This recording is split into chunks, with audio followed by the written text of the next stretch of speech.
You're listening to The Abundance Agenda, a podcast about growth and progress. I'm James O'Malley. And I'm Martin Robbins. This week, is the government finally about to legalise e-scooters? And Martin talks to his actual MP. But first, how can you make a road disappear? So, James, a few episodes ago, we were talking about housing developments and the price of land, and I jokingly suggested that abundant media should get into the property business. Martin, I'm worried about where this is going. We were already down, £30 million according to our calculations last time, and you said we were going to hire an editor. Where's the money? Well, James, the editor's going to have to wait just a teensy little bit because I've been making moves like a sort of British Trump. And we're now apparently the proud owners of an actual fully completed housing estate. I'm a bit worried, Martin. That seems weirdly quick. Yeah, it turns out that if you just ignore all planning rules, you can basically build a house in about 3 days. It's brilliant. So we just got a bunch of bricks, a load of builders. We got some of those radios so they can listen to whatever that radio station is that just plays the same 80s and 90s tracks all day long. And bosh, there's a fully built housing estate. We've just got one tiny problem, James. Is it the millions of pounds of debt that you've got our fledgling media conglomerate into, Martin? I mean, my Substack's doing all right, but I'm not making Matt Goodwin money yet, so I'm a bit worried. No. That's absolutely fine. Gary Lineker will pay it off when he buys the podcast. No, the problem is the road that goes through the estate because we've built it. It's technically a private road, which means we're now responsible for maintaining it. Again, Martin, this all just sounds very, very expensive. I'm really nervous now. Yeah, it turns out all of this stuff is very, very expensive and it's quite boring as well. I don't think either of us are particularly manual labourers. I drive a Jaguar. So we've got basically to figure out how do we avoid being responsible for this? How do we avoid paying for it? So we could set up a property management company for the estate. So then all the residents pay £100 a year or whatever and complain about it. And maybe we sneakily increase it over time.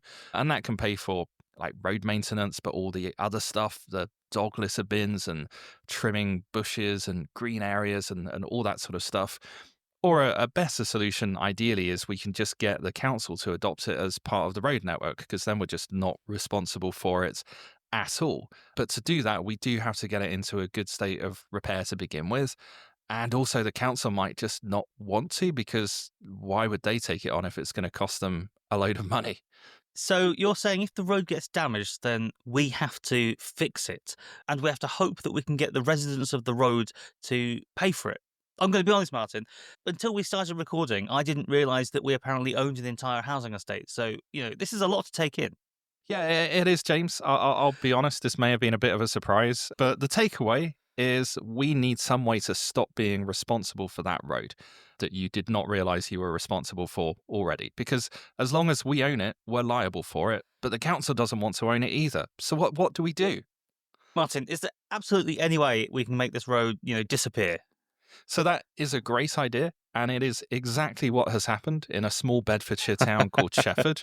And not only am I going to take you through the extraordinary story of how it was done, but we actually have the local MP, who happens to be my local MP, Alistair Strathern, on the pod this week to talk about it, because it turns out that starting a successful podcast is a great way to get access to your local elected representative.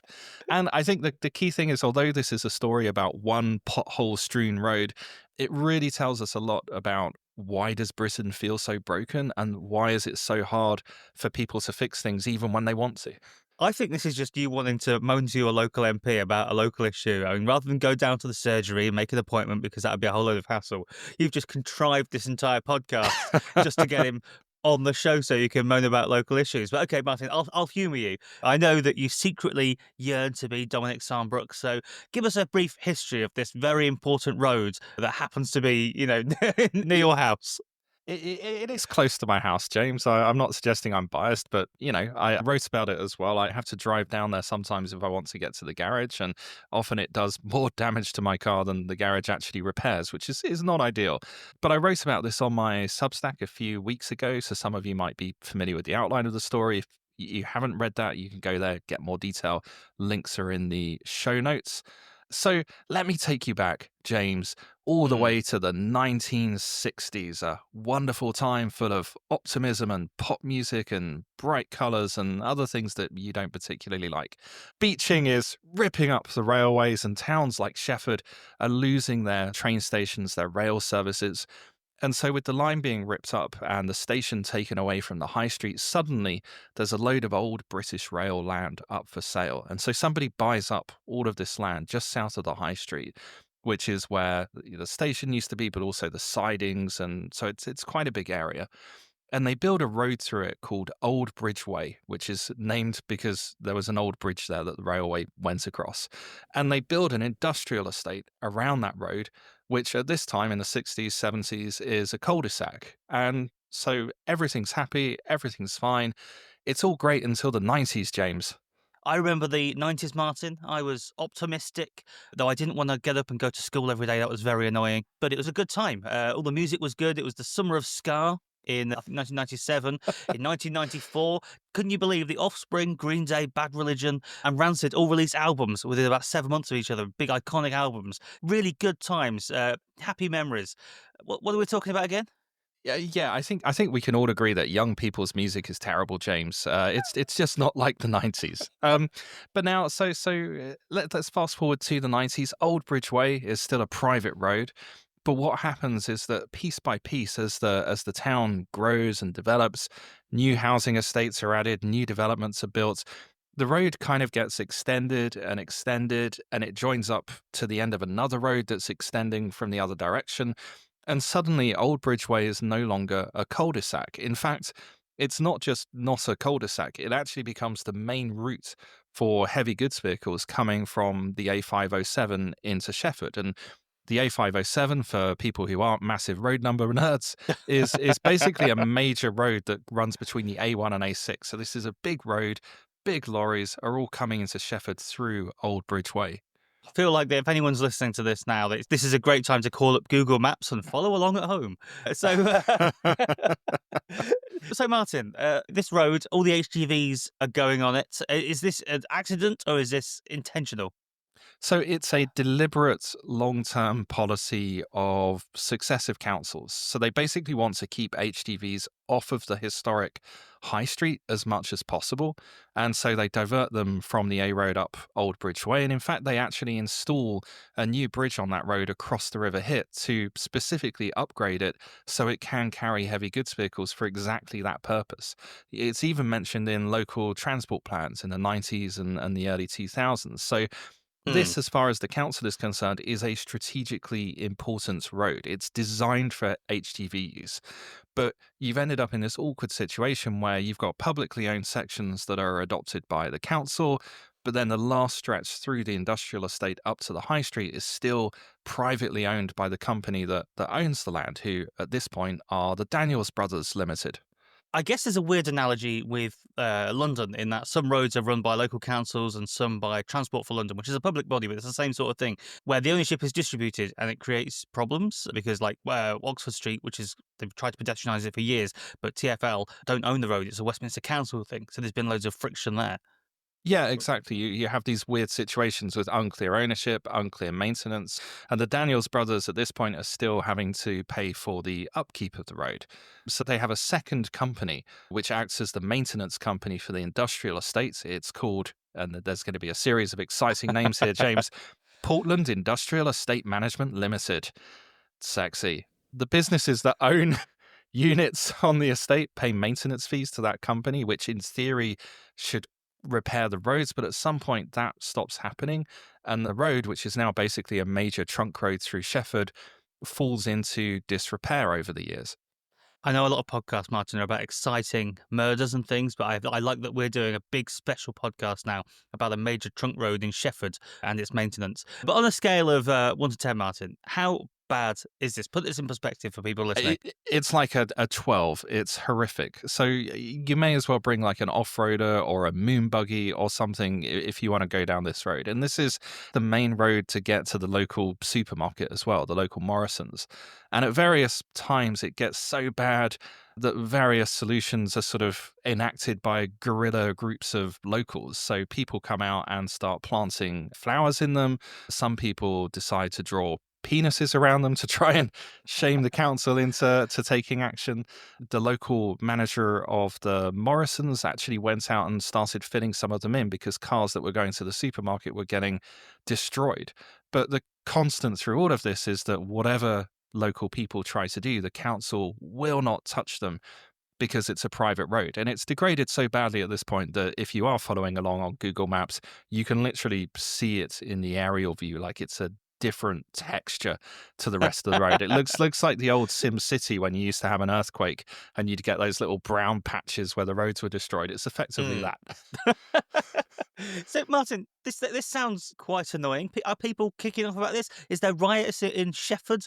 Are people tipping over statues and demanding revolution?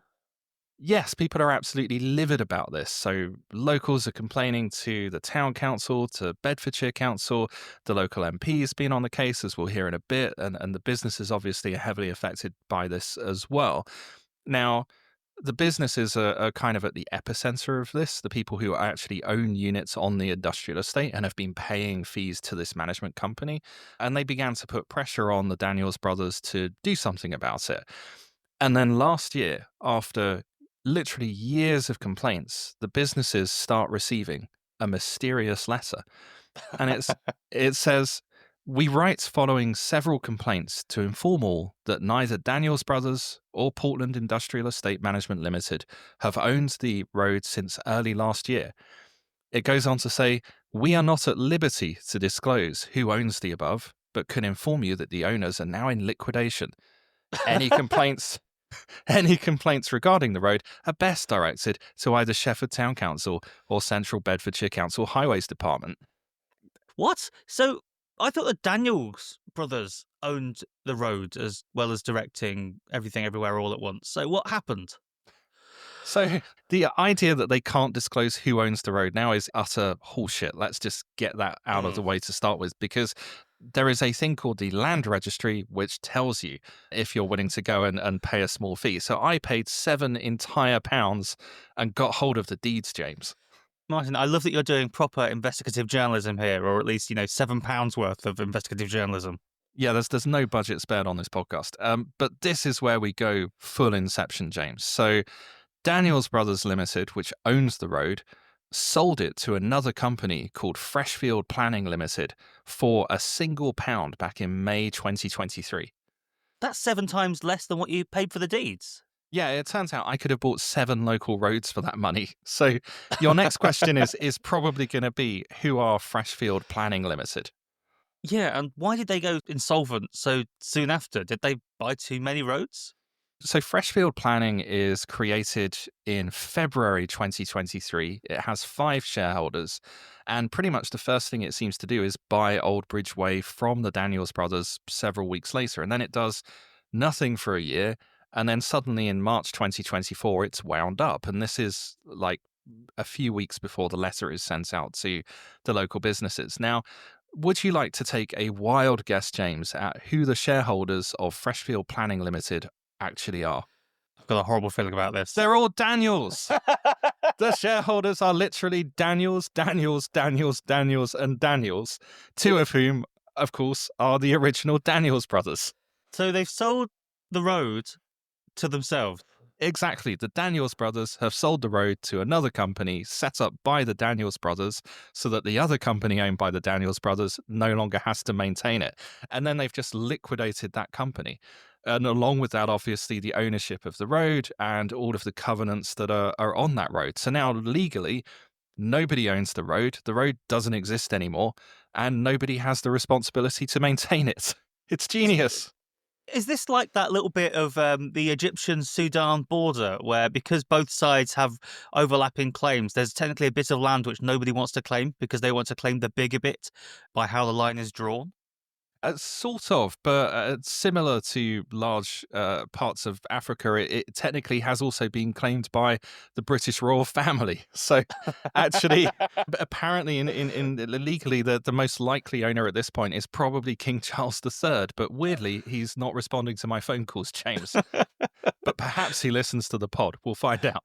That's insane, Martin. So surely at this point, the council can just step in and deal with it? Can't King Charles instruct his council to go and deal with the hassle? So presumably he doesn't have to open all the envelopes and the letters from people in Buckingham Palace saying, do something about the road? So you would think so, and in theory, the council absolutely has the powers to seize the road and take over the maintenance of it. But despite the effort of residents, businesses, Shefford Town Council, even the local MP, who we'll speak to in a bit, they are absolutely refusing to engage with it. Not only are they not dealing with the road, they don't seem to be interested in taking any kind of enforcement action. And honestly, the absolute lack of response from them is completely baffling. So what you're saying is, Martin, that ultimately, literally, this is a road which is very important, but it can never, ever be fixed. Exactly. Unless Central Bedfordshire Council take action, there is no way for anyone to fix this road other than basically people just going out and going rogue and shoving a load of gravel into the holes to try and make them more shallow. And it's astonishing. It's hard to overstate how completely pig-headed the local council are being about the issue. They literally will not engage at all. There's a website where you can report potholes, and every single report that people have filed, the response to it from the council is literally, it's not our responsibility. People try to write to them, people try to explain the situation, ask for more information. Every single response is just, we are not responsible for this road. Piss off. Uh, it's horrific. It's just an astonishing way for the council to behave. I can see why this is so annoying to you, Martin, and why you've literally got your local MP on the show to complain about it some more. But I get it because, like, down near where I am in Kent, I've got a very similar problem. So there's a road near me which is completely closed off. It has been for 2 years. There was a landslip because it's on the edge of a cliff called Galley Hill Road. I've written about this on my Substack as well because apparently all we do is moan about local roads when we're writing. But this is a similar sort of problem where there's a big dispute basically between the council and, in this case, I think it's Thames Water about whose fault this landslip was. So neither side wants to take responsibility, and there's a big dispute about getting access to the land. So it's just sat there, closed off for 2 years, and it's completely screwing up the lives of people who live in a village nearby, which is, already quite low income and stuff. And the consequence of this, we've already seen in my local area, at least, because, and I'm guessing partially because of this, Reform won a local council by-election there because everyone just got very pissed off with what was going on. Yeah, it's really becoming the recurring theme of our time, a sense that basically public institutions are taking this incredibly stubborn computer says no literalist approach that means basic issues just can't get sorted out in a sensible way, and the public realm is left to just degrade. And as we keep saying, that's how you end up with reform taking over your council. But anyway, James, speaking of things that are degrading, it's time to beg people to like, share, and subscribe to the podcast. Please do hit that follow button. It really does mean a lot to us. And this week, for every new subscriber, we will fill in one pothole in your town. So subscribe, smash that follow button. Make sure that you leave a comment on our Substack saying which town or road you'd like to be fixed. And we will definitely go and smash that pothole in return. I think this is one of our best subscriber gifts yet, James. Martin's deadly serious about this. He's going to have a Yeah. cement mixer attached to the back of his Jaguar. He'll be down there with a shovel and a hard hat. I'm not sure I can fit a shovel in my boot, but we'll figure something out. So yeah, go to abundancepod.com, find the show notes there along with links to other writing, including Martin's Substack post all about Old Bridge Way. It's a very good read. And yeah, don't forget to like the pod, share it with your friends, and leave us a 5-star review. It all helps feed our egos and encourages us to keep making the show every week. Now, Martin, I know on this show over the last few months we've covered some really controversial topics. We've talked about airport expansion. We've argued that the Lower Thames crossing is a good idea.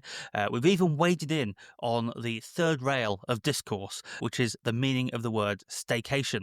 But I think this could be our most divisive topic we've touched yet. Are we finally going to do whether houses need kitchens in them? Because I'm warning you now, James, I'm definitely a grocery boy. I've completely missed that, Martin, but I'll be logging on to Blue Sky to figure out what the hell that's all about straight after this. No, this week I want to talk to you about e-scooters because this week I've been trying to do some sort of classic James tries to read between the lines journalism, and I think that the government might finally be about to legalise these scooters.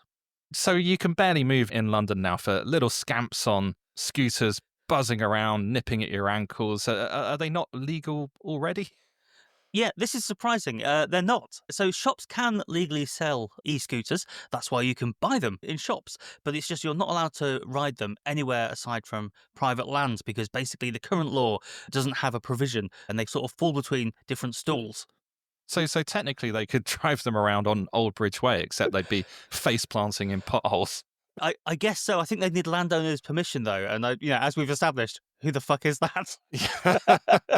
So the reason I want to talk about this is because I think that if you want abundant transport, or I guess more accurately, abundant mobility, then e-scooters are clearly a good idea for the same reason that bikes are a good idea. I mean, you don't get the direct health benefits of going for a bike ride, but every other benefit you do get. There are a few more efficient ways to use road space than if everyone is on a bike or a scooter. So the more scooters we have in use, the more people we can get out of cars, and we can free up buses of, able-bodied people who yet still want to get to work without being a big sweaty mess. And by able bodied people, James, you mean hipsters and 14-year-olds. But to be fair for a moment, I guess the reason to have scooters and not just bikes is because they're easier to get onto other forms of transport, right? So it's easier to integrate scooter use with buses and trains than, trying to get an e-bike onto a bus and basically having to kill three people taking it off. Exactly, and even if you don't ride a scooter yourself, the people who do ride scooters, they're not using the same transport you are, and they're taking up less road space. So it's ultimately a good thing. And I think the really important thing is that scooters, they basically change the geography of your local area. So if you imagine a train station and a sort of heat map around it showing the viable area to live nearby, if you want to use that station to commute, then scooters obviously enlarge that potential area. It unlocks housing potential as you can live further away and still get to the local station. And, much as your last segment was, let's face it, Martin, very self serving, given your local circumstances, this is very self serving for me because where I live, I'm about a half an hour walk from my local train station or a 5-minute drive. And, I'd love to say that every time I go out and go to the train station, I do a lovely long walk, but I don't. I just take my car because I'm a lazy fat man. And this is bad for the environment, for congestion and so on. But if I could scoot, it'd be a 5 or 10 minute scoot and it would be delightful. Can we not make scoots a noun, please? It's the worst thing after skeet on Blue Sky. Oh yeah, I'm gonna scoot and then I'm gonna do a skeet on my scooter as I scoot. But anyway, scooter riders, incredibly Hmm. annoying people, little scamps, teenagers, just people with backpacks. Do we really want more of those? people, people with backpacks. Yeah, I don't know why it annoys me. It's just You're something there with about your, it. with your 1940s briefcase, Martin. Exactly. It works for Grandad. What's wrong with it today? And don't get me started on shoelace. Anyway, Oh God. carrying on. No, I admit, Martin, at the moment, the sort of people you see on scooters are quite annoying. But then if you're willing to break the law, I guess you're more likely to be the sort of reckless teenager who drives badly. And, anyone who wants to scoot recklessly is already doing so. I don't think the legal ambiguity in the law, the sort of grey area, isn't really stopping them. Whereas if we were to legalise private ownership of scooters, I genuinely think it would improve the sort of calibre and quality of scooter riders because then you'll start to get more sort of ordinary people using them. So, librarians and bank managers and other boring people will be able to use scooters because they're legal. People with briefcases, James. Exactly, but I find with scooters you do have to hold on with two hands or it starts to wobble a bit more than a bike. So I don't know. I think a backpack would be more useful in this circumstance. But private owners of scooters, they'd also be more responsible because part of the reason people don't like Lime scooters, for instance, these are the rental schemes which we'll get onto in a moment, is that they're ridden by inexperienced riders and then people finish riding and they just leave them on the pavement clustering things up, which is, I guess, quite annoying. But if people own scooters as a private thing, then you're going to take better care of it. You're going to learn how to ride it more safely and do it better, and you're just going to be a more cautious person. So, Lime bikes, of course, are famous for basically having no brakes and smashing people's leg bones on a regular basis, as I think Jim Waterson's talked about before. But they're apparently fine. So what's the issue with scooters specifically? Why are they illegal at the moment? So basically, the problem is they've got batteries in them, so they're classed as personal light electric vehicles under the 1988 Road Traffic Act. Legally speaking, they're viewed in the same way as cars or motorbikes, so you're not allowed to ride them on the pavement. So what you're saying, James, is basically from the law's perspective, a scooter is essentially a Sinclair C5. That's what the government sees when it sees a scooter. I mean, looking at the date on the Act, I'm guessing that it may even be, this is just me speculating now, maybe it was the Sinclair C5 which led to the 1988 Road Traffic Act and the banning of personal light electric vehicles from the pavements, because that was like the mid-80s, wasn't it? Yeah, that would be incredible if true. If anyone knows that, do write in. Anyway, the other problem is then, so you can't ride them on the pavement, but you can't ride them on the road either because they're mechanically propelled vehicles. That's another legal term. They need to be registered and taxed, and they need to have various safety features and insurance. And while some scooters, have a few lights and a few reflectors, there is actually no registration scheme for scooters, and you can't get insurance. So basically, you're out of luck. So it's one of those sort of emergent patchworks of law and regulation, a bit like laughing gas or something like that, right? Yeah, drugs are actually a really interesting analogy here. So maybe I'm the most boring man alive, but I didn't realize that people literally now apparently will take drugs by filling a balloon up with laughing gas and then inhaling it from a balloon. So I guess, when you're a drug user, your house looks like a children's birthday party or something. Whereas, back in my day, druggies from my school, certainly, they looked more like they were baking a cake. Is this another one of your S Club parties, James? Were you hanging out with beat poets and burning effigies of George W. Bush on a bonfire? It must be something like that, Martin. Anyway, so a few years ago, there was actually an e-scooter lobby group who called themselves Ridables because it sounds a bit like edibles. Oh, it's the bloody hipsters again. But speaking of edible things with the goddamn backpacks. Speaking of edible things, how come Lime scooters in London and similar schemes in other places are a thing then? Yeah, so they've actually got a legal carve out because they're something you can hire from a company and they've been specifically authorised by the Department for Transport. And this brings us to my hidden agenda for this story. You're going to unveil our new sponsor? Not quite. So remember back in the pandemic when nobody could use public transport, the government, they tried to encourage other forms of transport. That's when they fairly aggressively built out a bunch of bike lanes in London because nobody could use the buses. So they built bike lanes like going up Park Lane, for instance, which would have been inconceivable pre-pandemic. And the idea was to sort of give people alternatives and help people get about. And to do this, one of the laws passed at the time, it created this legal carve-out for scooter hire schemes because the idea was, well, scooter hire, that would make people more mobile. So the government authorised a whole bunch of e-scooter trials. And it turns out this was a good idea because, why let a good crisis go to waste? And then we get to me. So I saw all this happen at the time. I remember 2020, I didn't have much to do other than scroll through scooter news on Twitter at the time. So I thought, well, if the government are legalising these rental schemes, then surely the next step is to legalise private e-scooters. And when that happens, there's going to be a massive surge in demand. So I should buy one now, ready for the day when they would be legalised. And I assume this went about as well as your Sizewell C prediction. Yeah, so I bought a scooter way back in 2020 for £750. That's over 5 years ago now. And because the government didn't legalise them, and because I'm an idiot, I'm the one person who doesn't want to actually break the law. So my scooter has been sat in my garage gathering dust for over 5 years now. Well, nobody can say that you're not ahead of the curve, James, but I think in this case, possibly not even on the same graph.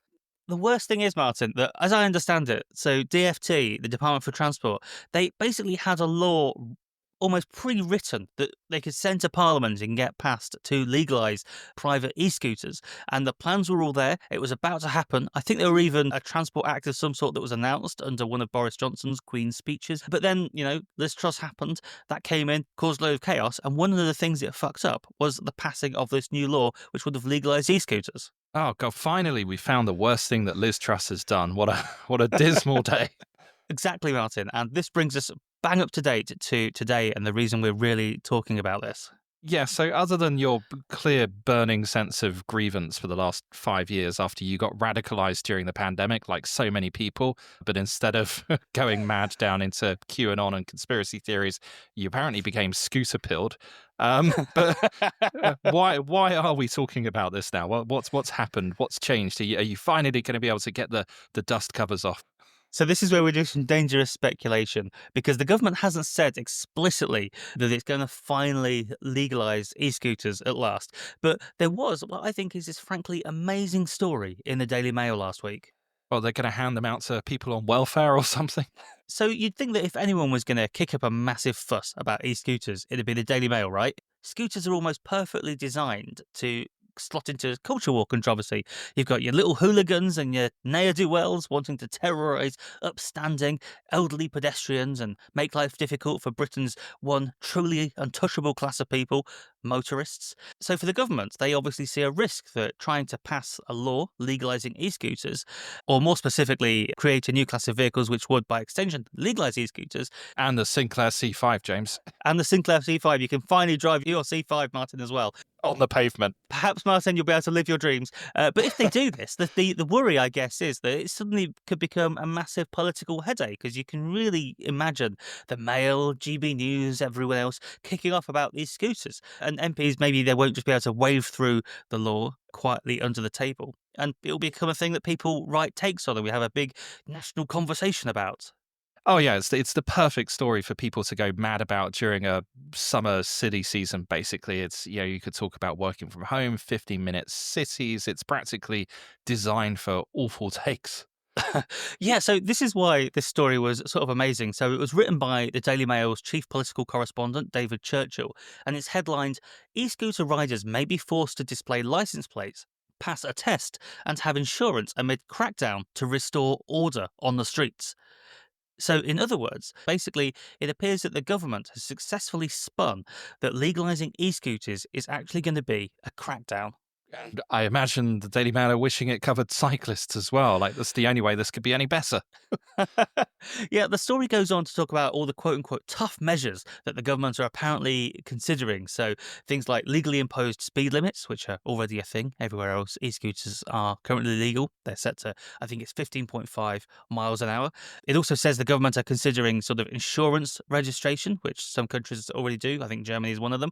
And there's also talk in the article about how the government are thinking about requiring riders to take tests to ride e-scooters. Though I'm fairly confident that if this does come to pass, then it will just be like a test on an app. You know, like when you register a drone, you don't have to go to drone school. You can just fill in a form on an app and do a quick test there. So I think it'll be more like that. I love the idea of a drone school, James. I think that would be fantastic place to spend a week. But as a serious aside, I love the idea of these app-based tests as well. I'd like to see them extended to driving generally. So not making everyone retake their test itself, but people should, I think, have to retake their theory test on an app every 2 or 3 years. I think it would be a great way of keeping people current. I like the idea of principle, Martin. It's just, if the DVLA website still doesn't entirely work, then I don't fully That trust is the an app. issue. No, so, don't get me wrong. I think that e-scooters are a good thing. And it's going to be really good when they are finally legalized. But I just think it's funny that it's being called a crackdown when what they're going to do is they're going to make something that's currently illegal legal. And say what you will like government communications, everyone says they're terrible. They're having a tough time of it at the moment. But what I think is obvious here is that some clever press officer has clearly saw this thing was coming down the track and they've slipped this lobby journalist a story saying, hey, have you heard about this great crackdown that's going on? And they've successfully sort of sold the idea of legalising e-scooters to the Daily Mail. Yeah, it's incredible stuff, and you can only hope that they start applying it to other stories and topics as well. It could really transform government communications. But anyway, next week we'll be talking about speed limits for small boats, James. I can't wait to have that discussion.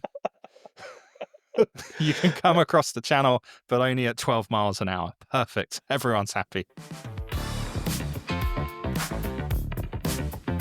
So, Martin, before we get on with this week's guest, another quick reminder. If you're enjoying the show this week, grab your phone right now, go to your podcast app, give us 5 stars, then copy the link to the podcast, go over to WhatsApp, send it to 10 of your friends, and then keep the link on the clipboard and go to your social media apps and post it there as well. That's a lot of instructions and a detailed list, but you really should do all of those things. Yeah, and when you finish that, try breaking into other cars in your street and making sure that the podcast is set up on their CarPlay as well.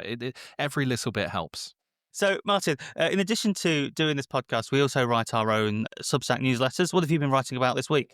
Well, I wrote about waspinomics and avocados, essentially why boomers struggle to understand the finances of the millennial household. I think it's fair to say it went quite viral, stirred up a lot of discourse, and I think I'm now able just about to use Blue Sky again. So that's been a week.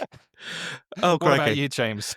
Yeah, I've not been quite as viral, but I've been writing something fun, I think, this week. If you like maps and nerdy details and urban planning, you'll like this. So, in the next few weeks, the government are going to announce basically where they want to build all of the new towns in Britain. I'm sure that's something we'll talk about on this show. But ahead of that, I've looked at a new town that already basically half exists called Ebbsfleet in Kent. We spoke about it earlier on the show. And I've looked at what lessons we can take from the founding of Ebbsfleet and the construction of Ebbsfleet to apply to new towns because the mixed reputation of Milton Keynes, etc., in the past. So yeah, you can find links to both of our Substacks at abundancepod.com. But now let's get on to this week's guest. I'm going to let you introduce this, Martin, because yeah, this is you going to your local MP's surgery, I guess.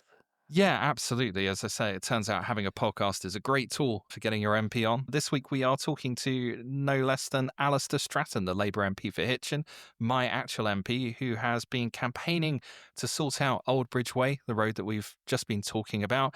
And again, I think his efforts and frustrations are a really fascinating insight into what happens when an MP actually tries to fix something like this and comes up against those frustrations. So let's have a listen.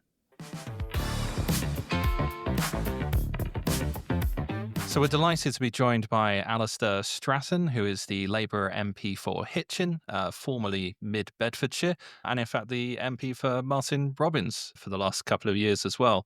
We don't generally like to be too partisan on this podcast, so I'm not going to get into my voting record or anything like that. But I will say that my previous MP was Nadine Dorries, the writer of raunchy historical fiction. Are you tempted to get into fiction writing yourself, Alistair, or are you sticking to the MP stuff for I the think time being? for everyone's interest, no one would like to see me get involved in wading into historical fiction. But there was one area where Nadine definitely managed to get a high output, that's for sure. Yeah, absolutely. There had to be one at least. So you've been agitating on behalf of Old Bridgeway since pretty much becoming an MP, I believe. I've been following the story for the last year or so as well. I kind of came across it initially on Facebook, and it's one of those things you see, and the more you see of it, it sort of doesn't really make much sense, and it kind of drew my interest, and the story unraveled from there. How did you get involved in this story? And can you talk maybe a little bit about your journey following this and trying to make sense of it? So I think on a purely personal note, the first time I was aware of it was shortly after moving to Sheffield and just going to the shops, and you cannot avoid the crater-ridden state of the road.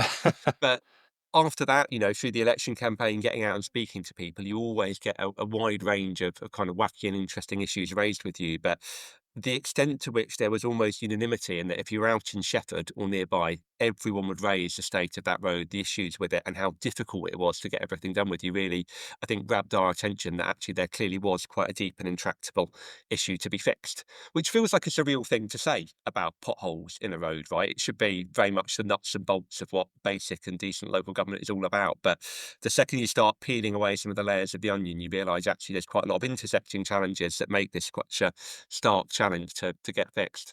Yeah, absolutely. So I live just up the hill, and even for me, if I come into the great metropolis of Sheffield, to do shopping or anything like that, it's immediately obvious. We're not talking about a small side road or a cul-de-sac. It's literally a main road through the town.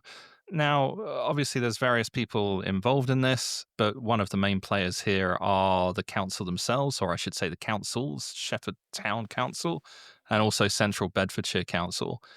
How have you kind of found your interactions with them? Do you feel like they're aligned with each other, that they're on the same page, or are there like Local fundamental authorities on differences the in same some page, ways? Martin. What a world we'd be living in.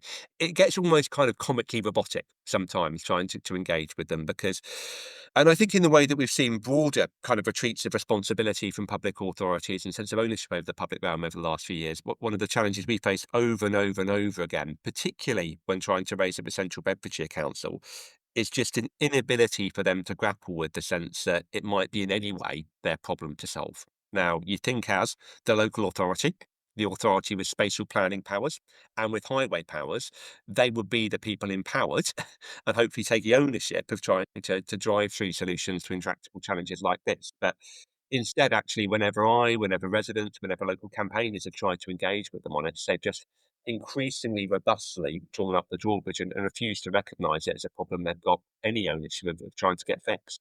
That's for me the attitude that I try to convey in the Substack post I wrote, and the thing that I found quite extraordinary was I think it was best summed up by the statement on the pothole reporting site where it just said not the council's responsibility, case closed, which obviously for people is incredibly frustrating.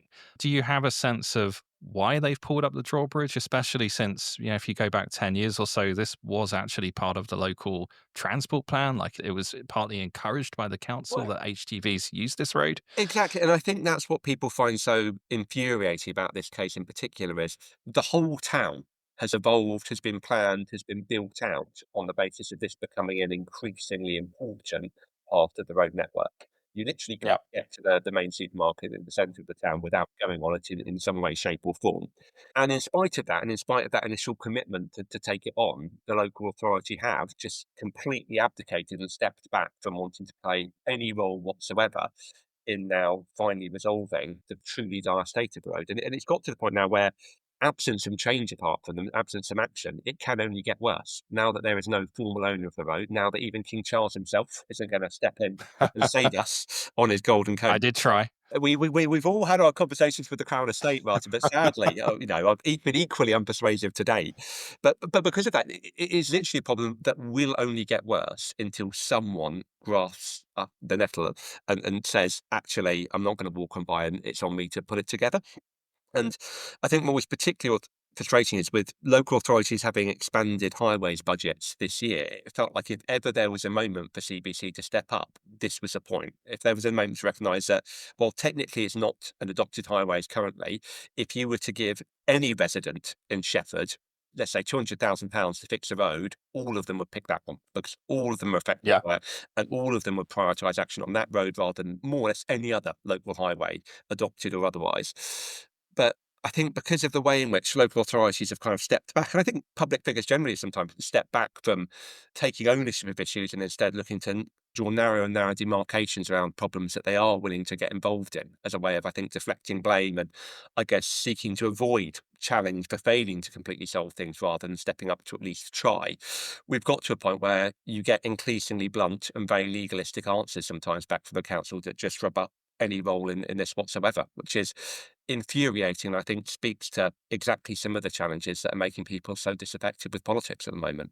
Yeah, it's something that's become a bit of a regular theme for us, both here on the podcast, also in the writing that I've been doing on Substack on a whole bunch of issues. I think one of the things that really surprised me this year was the number of local stories I could pick out with similar themes. So, another example I've written about was Alsey Station car park, where essentially you have a similar thing. You have a company that runs the car park that was in violation of planning agreements for a period of time, never really dealt with by the council for a long period. We've had stories about local playgrounds, for example, in Meppershall that haven't been able to open in part because of ongoing disputes between parish council, central Bedfordshire council and developers. And in a lot of those cases, there's this running theme that nobody really seems to own the problem fully. There never seems to be someone who is actually able to step up or willing to step up and say, do you know what? We're going to take charge and we're going to make sure this damn thing opens or gets resolved. I'm curious how you find that impacts your job as a local MP, because it must be quite frustrating in a lot of cases. Oh, And in some cases, people are coming to you, I guess. Exactly, but you run into exactly the same issues that individual residents do, just trying to get the very basics in their life sorted. We're actually working an issue around the path in Meppershall that was meant to be completed by a developer, simply wasn't. The council openly admit that it was meant to be delivered by the developer, openly admit that they've taken their enforcement action to try and get it delivered. And you're all left sitting there thinking, well, if this is a response I as an MP am getting, no wonder people are getting fed up with these issues. And it's quite dispiriting. I think more and more public authorities have stepped back from taking responsibility for kind of providing end-to-end solutions for things And you get to the point where so much energy is instead trying to demark what isn't your problem and what should be someone else's issue to solve. That actually, if there was some way to just drive the whole system at a local level back around for solutions to the problem, you'd probably end up saving most people a lot of time and energy sometimes. And well, sometimes that can create opportunities for you to have an impact as a local MP. It shouldn't ever be the case, really, that I need to get involved in local issues to solve them. But the number we have been able to move forward, I think, is testament to the fact that so many things aren't working. But it really, for me, speaks to that wider point that I think you guys discuss a lot on the podcast, which is the way in which, over time, politics, government, political organisations have stepped back sometimes from actually taking responsibility for providing solutions and empowered, several other different layers of bureaucracy. And the way in which that has slowed, delayed, and led to this section of pretty much everyone feeling quite deeply disempowered. So what I find really striking about the Old Bridgeway case is that it's not unique. So I live in Kent. I'm a long way from Bedfordshire, but I can completely relate to these sort of issues. I wrote a story myself on my Substack. There's a lot of Substacks today, all about a road in Ebbsfleet, which basically it collapsed a couple of years ago. It was going across a cliff, and because of the machinations of which institution is responsible for the road and the pipes underneath it and so on, basically nothing has happened, and there doesn't appear to be a viable solution anywhere on the horizon. So I guess my question is, what do you think this sort of stasis and this conflict means downstream for politics? I guess it sort of breaks the social contracts between voters and the people who they elect and the people who are in charge of things. Exactly that. Ultimately, people elect politicians, whether it's MPs, local councillors, parish councillors, whatever layer, because they want to empower that person to go out and solve the issues they see either nationally or in their local area. And the more and more we allow ourselves to become disempowered, the more and more we allow the bodies we work in to step back from taking responsibility for these issues, the more actually we are reinforcing the sense for the people in our communities that we're meant to be serving that actually politics doesn't matter. Politics can't solve these issues. Politics is quite explicitly telling you, as Central Bedfordshire is right now, not my problem. And I think we all have got a real job to do to wake up to the very real risks of that and the damage it's already doing to people's faith in politics. And the consequences, I think, to those of us who are more centrist and progressive in our outlook of who's likely to be empowered to come in and change things if we can't find ways to show that actually we can make the state, local government, local authorities responsive to our communities again. I mean, if I, as the MP and Central Bedfordshire local authority, cannot quite literally get one of the main roads in our seat fixed, and it's not a big road, right? It's not a huge project. We're not talking millions and millions of pounds to do it. If we can't, between our collective endeavours, make that happen, why on earth aren't people going to turn to more extreme forms of politics to do so? Well, and I mean, it's almost the podcast motto at this point that, do you want reform? Because this is how you get reform. I'm curious about because obviously you're in a very interesting role in the sense that you're a local MP. You have Westminster, Parliament, all of that stuff going on one side, and then you have local politics, local councils on the other side. And it feels like there's a sort of ongoing level of conflict, I guess, between the two. So you have local councils that are increasingly squeezed. They're responsible for larger amounts of social care, for example. They don't necessarily have that much control over their own revenue through taxation, things like that. And so you have this sort of situation, I guess, of local councils that are probably retreating a bit and becoming quite defensive about the things that they're able to take responsibility for. I know that looking at local government reform, social care reform is something that Labour are interested in this parliament. What do you as an MP kind of see happening there, and how do you think that relationship should be working or should be getting better so that you are able to engage more constructively between those layers of government? So I think there's probably three important aspects to that. I think one is just the need to make sure we really are delivering on that commitment around fundamental social care reform over the course of this parliament, because without that, the challenges it's bringing to bear on people's lives, let alone local authority budgets, are just going to become more and more intolerable. And it's hard to see a way in which you can genuinely tackle a lot of the challenges my constituents in the NHS is facing locally without addressing it, but equally crucially to kind of give local government back the bandwidth needed maybe to take on more of these strategic and empowering roles. You've got to help fix that. Alongside that, I think trying to remove some of the the natural silos that excessive layers of local government can create sometimes will be important. I think Mm. the aspects of local government reform that will move away from district and county councils towards unitary authorities will hopefully be quite empowering. Not so much in the Bedfordshire half of my seat, but in the Hertfordshire half of my seat, sometimes you do just end up seeing ping pong between two local authorities trying to bounce ideas and problems between each other rather than actually gripping them. And equally alongside that, I think there probably is hopefully a valuable role in strategic mayors for potentially providing that kind of central point of ownership and direction around them too. So I think there's something about how you structure local government in a way that's much more responsive and much less structurally siloed to help address this. But thirdly, I think it still comes down to politicians too, right? You know, even absent solution to those two problems, local authorities should still be effective prioritisers of the issues that really matter to the people in their area.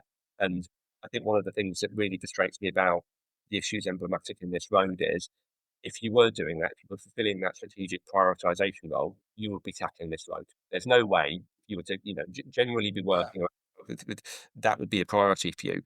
But instead, if you kind of fall into the trap of drawing increasingly kind of contractualized views about what are and aren't your responsibilities as politicians, as local authorities, you play into exactly the trap that reform are exploiting because you start defining the bounds of what politics can solve for your local community in a more and more narrow way and giving more and more space for other actors to come in and agitate.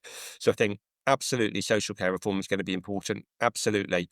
I think local government that removes some of the bureaucracy and silos that could drive people so mad and empowers people and potentially mayors to grip things is going to be important. But I think culturally, as politicians too, we have to kind of re-imbue our own parts of the kind of political and democratic system with that sense of actually we are there to lead on the issues people elected us to. And if the current structures and systems stop us from doing so, we need to change them rather than retrenching behind them. Yeah, I'd like to dig a bit more into the cultural aspects there because some of the words that you're using are ones that I've been pondering quite a bit recently. So things like legalistic, contractual, I would also say literalist in a lot of cases. Where does that culture come from, do you think? Is it just about the pressures on those organizations, or is it also something about the mindset or the culture that's kind of been fostered in those organizations? I think look, there's no getting away from the fact that in an environment where you're funding, and so inherently your capability in some ways has been squeezed, you're likely to trench in some ways. So, there are some understandable, I guess, structural drivers for some of this.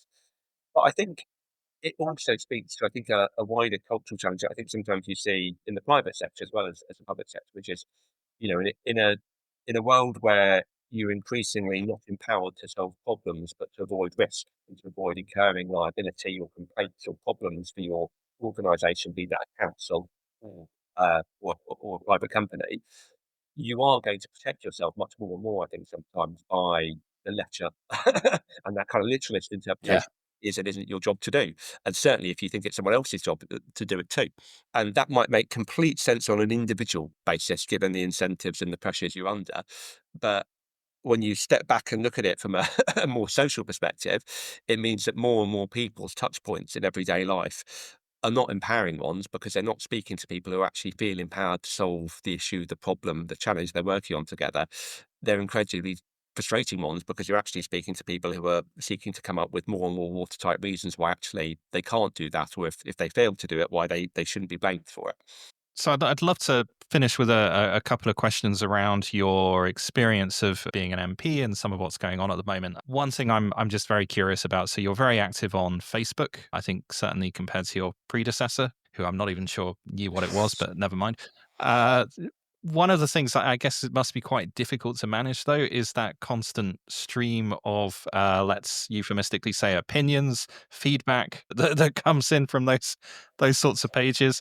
How do you kind of filter the signal from the noise? How do you make sure that you're getting a good representation of what people actually think and not just, a few people who shall remain nameless?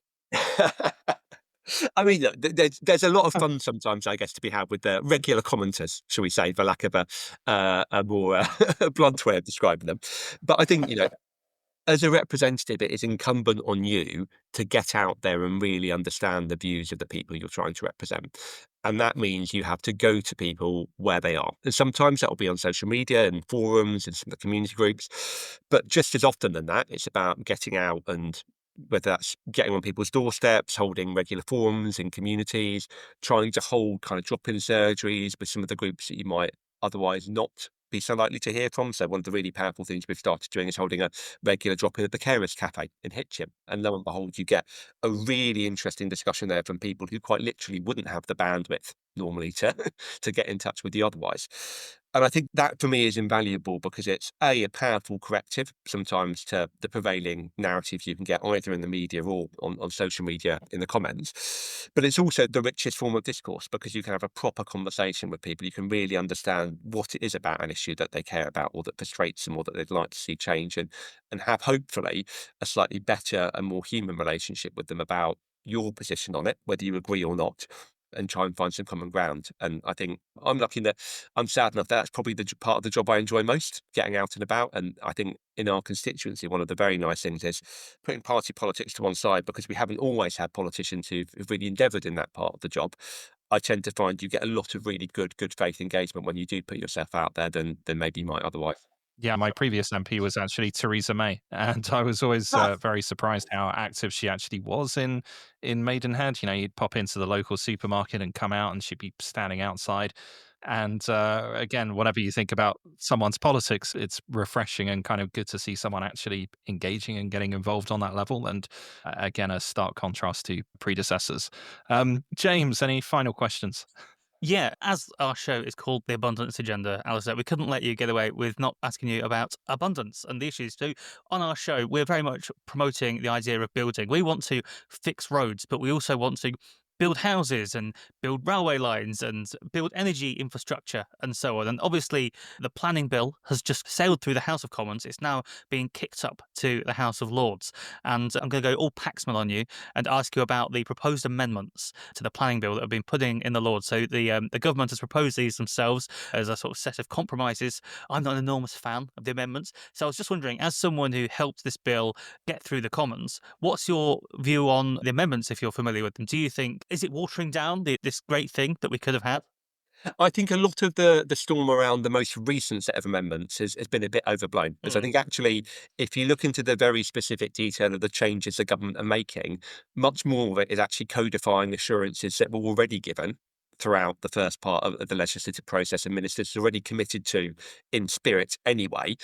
And I think Mm. if in giving that assurance in a slightly more formal way, if having it on the face of the bill means that actually we can unite an even broader coalition of people behind why this is a good thing, why it is good for planning, and actually good for nature too, in terms of being able to drive forward much more effective forms of nature mitigation than some of the more painful and boxing aspects that the previous planning framework had been driving through, then for me that can only be a good thing. I think I would be a bit more concerned if the government had been embracing the spirit of some of the amendments that maybe some of my colleagues had tried to push forward through the Commons phase of the votes. I think some of the suggestions that every single aspect of mitigation would have to be done up front felt likely to be a significant delayer of some of the big things that we know we're going to be need to deliver on if we do want to create the energy needed to drive bills down, to create the homes needed to drive rents down, to create the train lines needed to get people where they need to be more.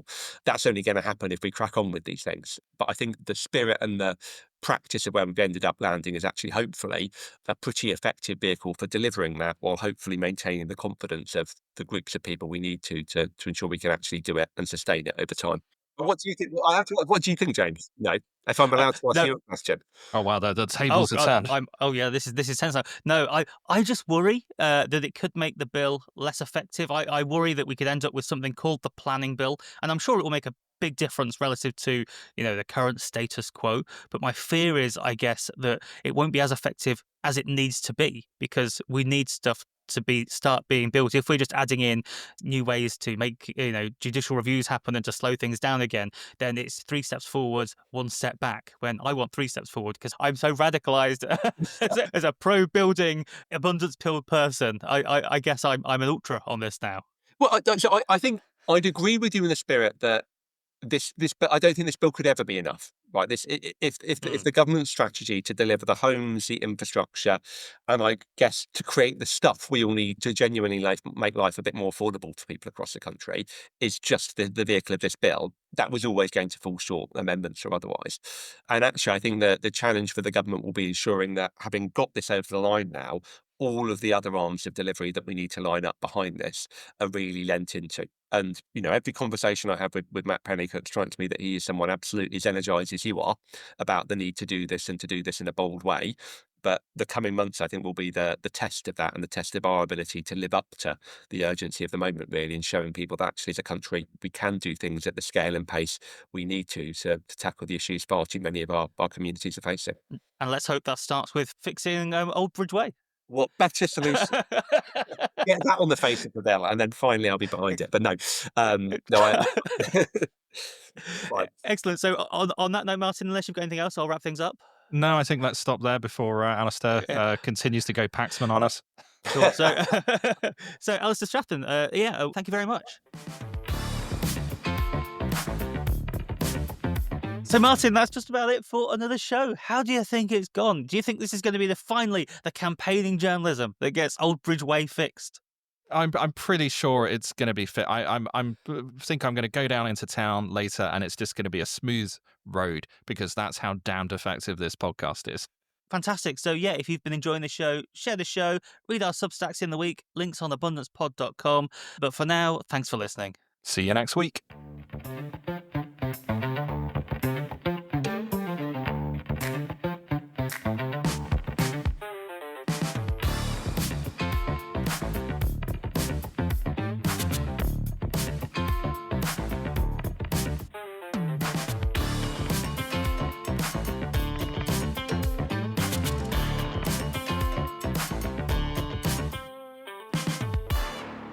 So let's have a listen.